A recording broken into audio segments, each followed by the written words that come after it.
The case of Niger, Burkina Faso, Mali leaving Ecowas is supposed to serve as a wake-up call to Ecowas to adjust and live up to expectations, because if they don't, the more the frustration is growing, the more the cost of living is rising, the more people begin to see these three countries doing well on their own, freeing themselves from their prior or former colonial masters, separating themselves and forming a confederation, and they are doing well. You will see that more and more country citizens will start getting frustration and want their countries to leave Ecowas.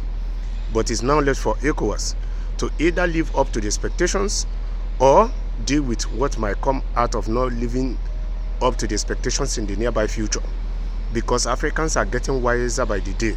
Africans are beginning to understand Western politics the more. And that is why you see that more and more Africans are getting fed up of the way the Western powers are exploiting Africa, thinking that the natural resources that belong to Africa belong to them, that African lands don't belong to Africa. That is exactly what you see. That is what happened in Niger, be it Burkina Faso, be it Mali. Yes, it's just a matter of time. The frustration will keep growing. Yes, Mali don't enter military rule since 2020, Burkina Faso since 2022, and Niger since 2023. So you see that before Niger freed himself from its pre-colonial master, they used to describe it as one of the poorest countries. But if the junta leader continue to go the way it's going, with time, Niger will no longer be classified as one of the poorest countries in the world. So how these three countries leaving Ecowas will affect the West Africa? From meat to onions, some food items, they will likely be expensive. The Sahel countries, they are well known to produce livestock and vegetables, and they supply it to West Africa. Movement of food from these countries to attract increased cost if the three countries no longer they entitled to the tariff privileges that they have been enjoying being part of the Ecowas. Yes, so one of the ways it's going to affect West Africa is when it comes to food and livestock, because these countries are well known for this, and if they are on their own now, they will no longer get all these tariff discounts, and it will make these foodstuffs and livestock expensive.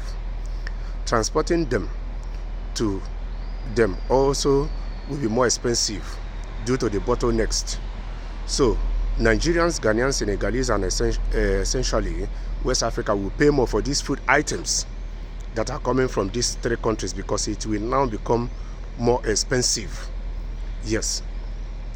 What will happen to traveling? Traveling will become more difficult in West Africa to visit these three countries. Yes, because for December 2000, they introduced ECOWAS passport, and it provides 15 member countries with visa-free movements.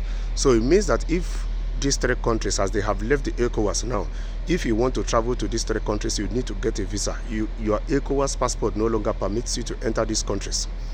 So what these three countries are going to be losing, yes, they have no access to the sea, but we shouldn't forget that they can equally find other ways of bringing their goods and services. This makes them to depend on coastal neighbors, including Togo neighbor, Ghana, and Nigeria for international trade. Yes, now these four countries they have been using in the past were equally making money, so it was a win-win solution for everybody. And the combination of these three countries together, if they continue the way they are going, they will achieve a lot together. According to ECOWAS Trade Information Systems, for 2022, Mali exports total of $3.91 billion with imports of $6.45 billion, while Burkina Faso exports is $4.55 billion and imports $5.63 billion. Niger record for $446.14 million in exports and $3.79 billion in exports. So truth be told, yes, everyone is going to lose. Yes, it's just that everybody have to sit down now, think of how to solve this problem. So even though these countries are not in ECOWAS, ECOWAS as a country can try to renegotiate deals with these countries, just like UK is trying to do with the EU, so that their citizens will not all be at the receiving end. Simple.